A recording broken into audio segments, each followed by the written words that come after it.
On this episode of Lapeef, Let's Talk. The fact that we're talking about people just willy-nilly like trial and erroring their entire lives. Like, I know that this is the reality. I get it. But I'm saying we could do better. We could bring children up in two-parent households. We can bring children up and teach them and talk to them, have these tough conversations and all of these things so that this conversation wouldn't even be, I mean, I don't know. I guess I'm just looking at it at a macro level. I don't even know who the person you just mentioned is.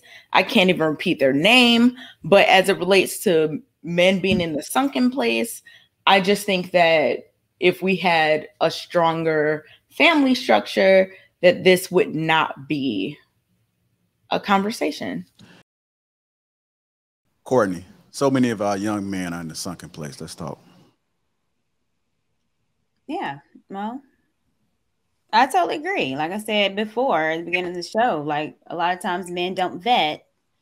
Men go on what they see on TV, on Instagram, and how they look, and don't do a dig dive on the person that they're with.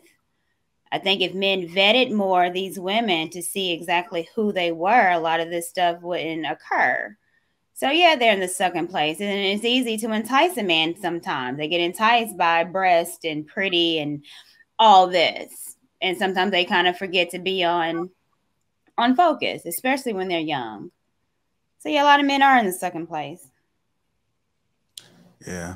Lauren, I'm going to go to you. So many of our young men are in the sunken place. I also agree. I think it goes back to the conversations that they're having when they're younger, right? Just taking the example that you had with the 22-year-old, he was obviously on track to be a star.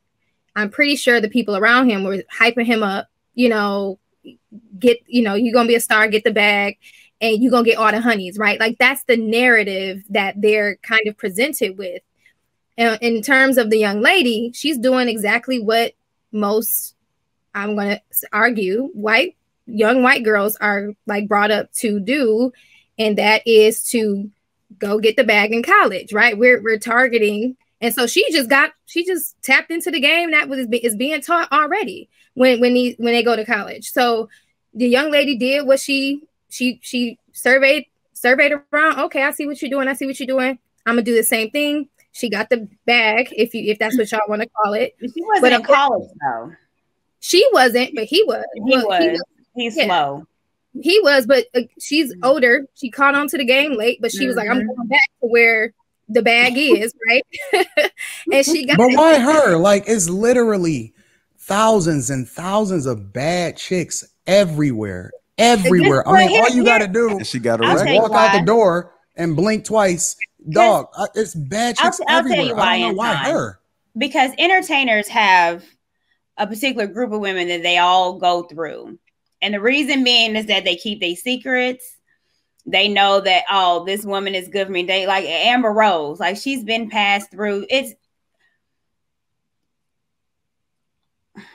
Did y'all used to watch The Game with Mel and Derwin? A couple shows. Okay. So on that show, Mel said this. She said they have a list of women that the men are allowed to date and talk to. Y'all remember that episode? I've been watching on Netflix. I never seen it. Okay, it was a good show.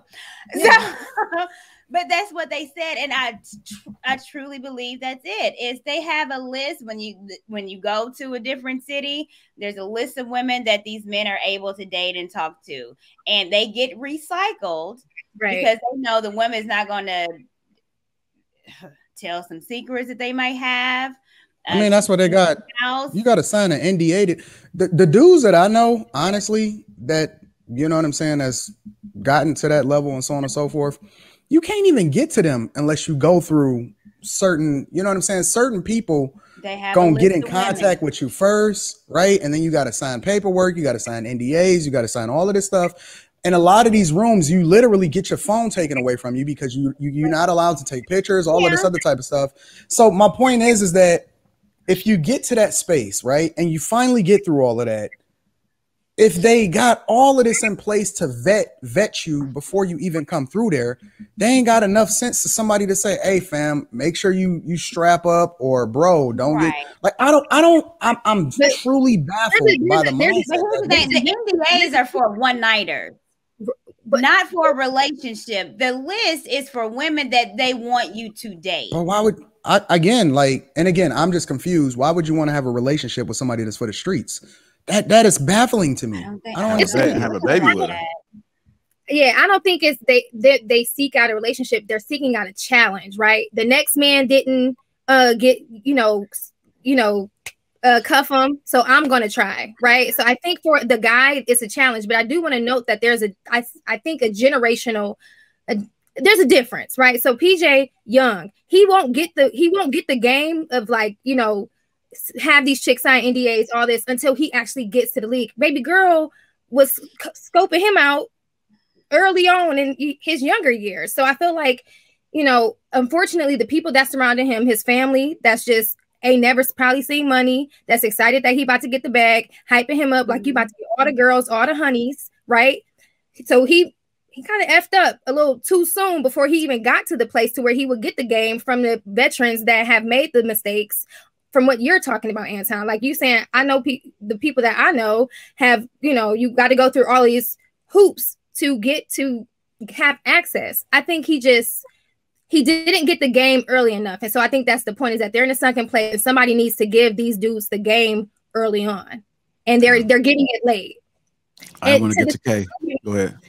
To the same argument that we make about women, y'all need to tap in because y'all getting the game late. Y'all getting old. Well, it's dudes out here that's not getting the game, and hence why they're in a sunken place. They're getting the game super late. So that's my take on it. Is there's nobody surrounding them, especially dudes that are on a good path, that's telling them like, don't get these women that's for the streets. This is what you need to look for. So, okay, so many of our young men are in a sunken place. Talking about the PJWashington situation. I'm not sure who PJWashington is, but as it relates to I just said who he was in the beginning. Okay, but I'm saying I didn't know previous. Oh, okay. Go ahead. So I just think in general there needs to be a stronger foundation as it relates to family, as it relates to people having a code that they live by, mothers and fathers teaching their children different things. And then we wouldn't even have these issues. I don't even see how this is a thing, but what is a thing?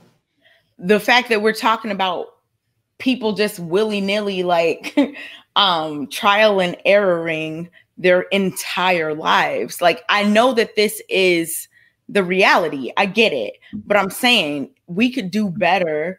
We could bring children up in two-parent households. We can bring children up and teach them and talk to them, have these tough conversations and all of these things, so that this conversation wouldn't even be, I don't know. I guess I'm just looking at it at a macro level. I don't even know who the person you just mentioned is. I can't even repeat their name. But as it relates to men being in the sunken place, I just think that if we had a stronger family structure, that this would not be a conversation.